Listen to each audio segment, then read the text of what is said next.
Steve, we're here to talk about your latest book, the second one. We had Operation Mayhem before, and this is your latest one, Platoon. Tell me a little bit about what Platoon is all about, for starters. Platoon is a much more autobiographical look at my childhood and my entry into the British Army straight from school at 16 into the Junior Parachute Company, and then moving through training, adult training, and then obviously initially into service with 3 Para, where I served for 3 years prior to moving and attempting selection for Platoon, or what we know as the Pathfinders.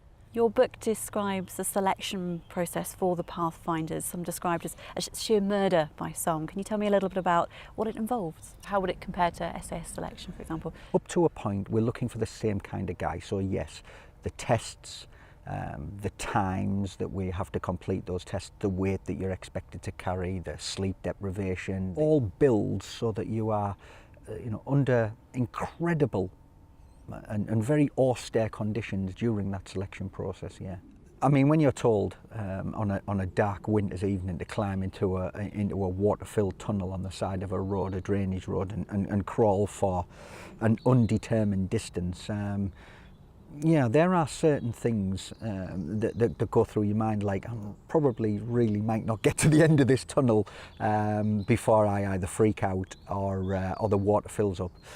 But yeah, I mean, it's very difficult at that point, and all that you can do is just have it in your mind that you're there, it's your choice, you are a volunteer, and that it can end at any time. The book sort of details some of your journeys, some of the time in Belize that you spent, in Macedonia, also in Kosovo. You've touched upon some very horrific stuff that you have seen during your time. We put it in the book not to achieve some gratuitous shock and awe reaction.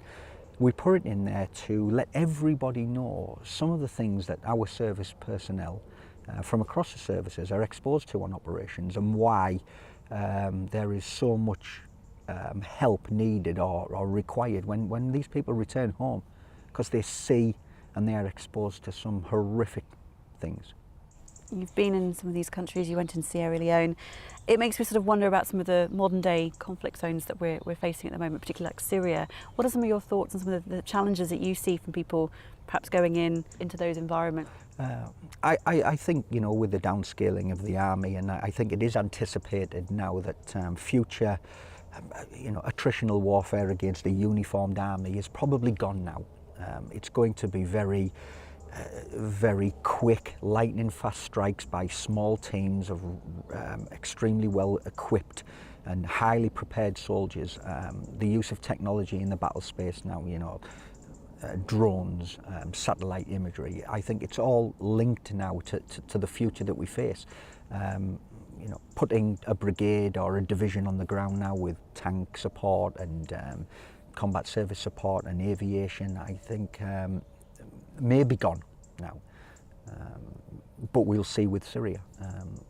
And I think the worst thing at the moment that we need is to be wrapped up in another large-scale conflict with large amounts of boots on the ground. What would be your message to those people maybe thinking about putting themselves through selection?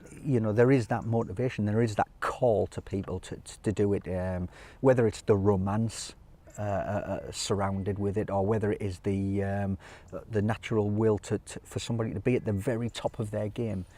We all want to know how far we can push ourselves and how far will we be able to go, and people should just embrace it, and if that's the way that they think their career should go, then then put your heart and soul into it.